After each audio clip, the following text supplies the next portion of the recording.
Muita gente, eu até publiquei um vídeo na internet, no Facebook, tá com quase 10 mil visualizações, e vou usar um trecho dessa entrevista com o delegado Dr. Ivan Constâncio para falar sobre este assunto. Um homem de 53 anos foi preso pela Polícia Civil depois de um trabalho de investigação que tudo começou quando uma das meninas fez um comentário em uma instituição ao qual elas estão aqui em Espírito Santo do Pinhal, né? E a partir daí o Conselho Tutelar foi acionado e o Conselho fez todos os levantamentos e levou o caso à Polícia Civil de Espírito Santo do Pinhal. Para você ter uma ideia, preste atenção comigo o seguinte. Eu fico imaginando, me causa revolta até me arrepia, olha, falar sobre isso aí. O que essas meninas passaram nas mãos deste homem. Um homem que, padrasto das duas meninas, apesar de não ser o pai, mas estava no lugar daquele que deveria proteger. No entanto, fez o papel de marginal e destruiu a vida dessas duas meninas. Segundo a polícia, relatos da polícia, não foi a primeira vez. As duas meninas, já há pelo menos 2 anos, sofriam semanalmente violência sexual. Tanto é que em um desses episódios, um desses abusos, resultou em uma gravidez. A menina, na época, com praticamente 11 anos para 12 anos, gerou esta criança. Em primeiro momento, a informação, quando se indagava sobre essa gravidez, era de que seria de um amiguinho de escola, quando, na verdade, era do homem ao qual convivia dentro da própria casa. A outra menina, irmã, também sofreu violência sexual. E por várias vezes. A polícia colheu todos os depoimentos e é óbvio que não era ainda, por tratar-se de uma ainda criança, os depoimentos não eram suficientes para um pedido de prisão.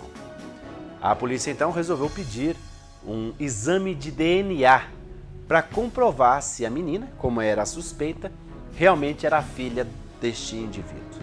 E foi comprovado por esse exame de DNA, tanto é que a partir daí a justiça expediu o mandado de prisão. Ele nega, eu estive na delegacia, acompanhei passo a passo da prisão deste homem, nega veementemente que seja o autor das violências sexuais. Inclusive chegou a dizer na delegacia que seria operado. Agora, a probabilidade dele não ser o pai da... Aliás, a probabilidade dele não ser o pai da criança é uma em 20 bilhões de vezes. Ou seja, praticamente impossível. Praticamente impossível. O próprio delegado fala na entrevista. Segundo as informações, a família morava em um sítio no bairro de Santa Luzia. A mãe das meninas, a todo momento, defendia o companheiro, dizendo que ele era inocente. Na delegacia chegou até a dizer que estava lá, entrou e disse que a polícia estaria prendendo um inocente. É claro, todos têm o direito de defesa e a justiça está aí para isso. Se na justiça ele conseguir provar que isso não aconteceu, que eu acho muito difícil com esse exame de DNA, mas dessa justiça brasileira você pode esperar, né? Pode esperar de tudo. Mas o exame comprova. Bom, nós vamos agora com um trecho dessa entrevista com o delegado Dr. Ivan Constâncio, que fala sobre a prisão deste homem de 53 anos. Eu não quero nem falar mais, eu não quero mais falar não, sinceramente. Eu tive acesso ao depoimento aí das meninas, a oitiva, eu fiquei sinceramente chocado, né? Não dá nem para falar detalhes que constam lá. Sinceramente, não dá nem para falar. Não dá nem para falar. Eu fiquei estarrecido com as coisas que aconteciam dentro da casa dessas duas meninas. O doutor Ivan fala sobre isso, o assunto, veja só. As adolescentes, né, uma hoje com 14 anos, a outra, salvo engano, com 13, elas procuraram ajuda junto à APAN, uma instituição aqui da prefeitura, onde elas realizavam acompanhamento. Já há algum tempo elas têm uma situação um tanto quanto complicada, porque elas já ficaram sob os cuidados do educandário, saíram, voltaram ao poder familiar da mãe e fazem até hoje acompanhamento. E elas procuraram ajuda junto à PAN, informaram lá o caso. Isso começou com a mais velha, dizendo que tinha sido violentada por ele por 2 oportunidades. E aí, em razão dessa informação, começou a investigação. Durante o transcorrer do inquérito, a mais nova, que tinha acabado de fazer 13 anos, tinha 12 quando o bebê dela nasceu, ela dizia inicialmente que o filho tinha sido de um fruto de um namoro com um amigo de escola. E aí ela resolveu contar a verdade para o pessoal lá da PAN também, dizendo que, na verdade, a criança era filha do padrasto, em razão dos abusos que ela vinha sofrendo já há cerca de 2 anos. Desde os 11 anos ela afirmou que sofria abuso por parte dele, né? E aí o que aconteceu? Nós solicitamos junto ao Instituto de Criminalística, lá em São Paulo, a realização do exame de DNA. Então a menina, o acusado e a criança retiraram amostras de DNA, foi feito o exame de DNA, além dos exames de conjunção carnal, né? Nas 2 meninas foi constatado conjunção carnal recente, e o exame de DNA agora recentemente nos chegou aqui informando a probabilidade de 21 bilhões dele ser o pai da criança de 1 ano. O delegado falou também, eu quero até essa gravação, né, tá até a imagem não está boa, porque a gente fez pelo celular na hora lá do ocorrido, então não está com 100% de qualidade, mas deu para registrar. O delegado na entrevista também falou sobre o papel da mãe, porque muita gente indaga, ô Johnny, e a mãe? E tal. Até agora, não dá para comprovar que a mãe sabia de tudo. O próprio delegado disse aí, não dá para comprovar. Agora, a polícia continua a investigação. Se comprovar que sabia do que ocorria, ela também pode responder criminalmente. Repito, ninguém aqui está dizendo que a mãe sabia de tudo. O próprio delegado disse que não dá para comprovar isso. Mas a polícia continua trabalhando, né, nessa situação. Vamos ver.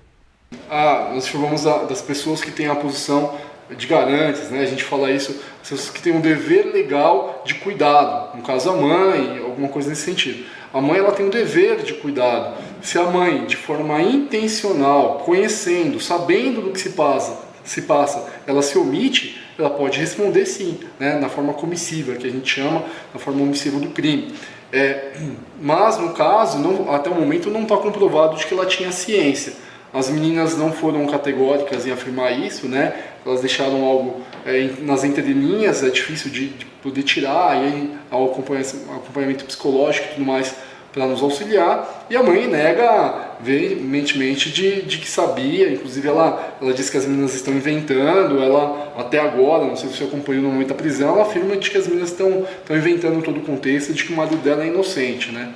Esse é o doutor, parabéns pelo trabalho, também é importante o trabalho, vamos ressaltar aqui, do Conselho Tutelar. Sim, que acompanhou essa situação. Conselho, da APAN, de todos que, na verdade nós somos uma rede, né? Uma rede de organismos, de órgãos e instituições que visam aí o benefício e o auxílio de todos, principalmente das crianças em situações como essa, né? Então, parabéns à APAN, ao Conselho, todos que estiverem envolvidos, aos policiais, investigadores, a escrivã que acompanhou, que na verdade conduziu aí com maestria o caso, que teve bastante zelo para ouvir as meninas.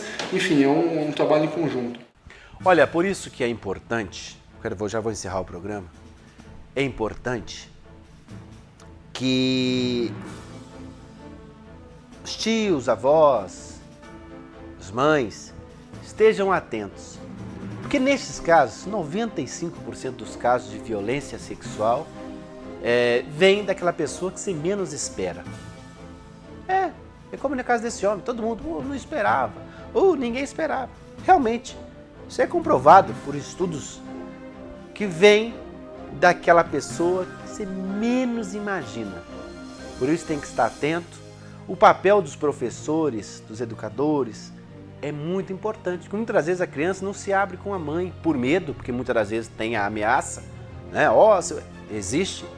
Então, muitas das vezes, a criança se abre com o professor, se abre com o coleguinha e não se abre em casa. Então, qualquer informação, você deve imediatamente procurar o Conselho Tutelar, que o Conselho Tutelar é um órgão que está preparado para lidar com situações assim. Tanto é que, neste caso, quero cumprimentar o Conselho Tutelar na sua totalidade aqui em Espírito Santo, que fez um trabalho exemplar.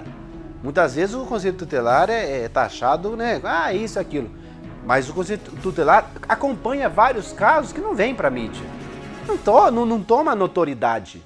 Mas é um trabalho importante, como nesse caso. Passo a passo. Passo a passo. Né? Então, acho que é importante. Então, procure o Conselho Tutelar, peça ajuda e vão poder te ajudar.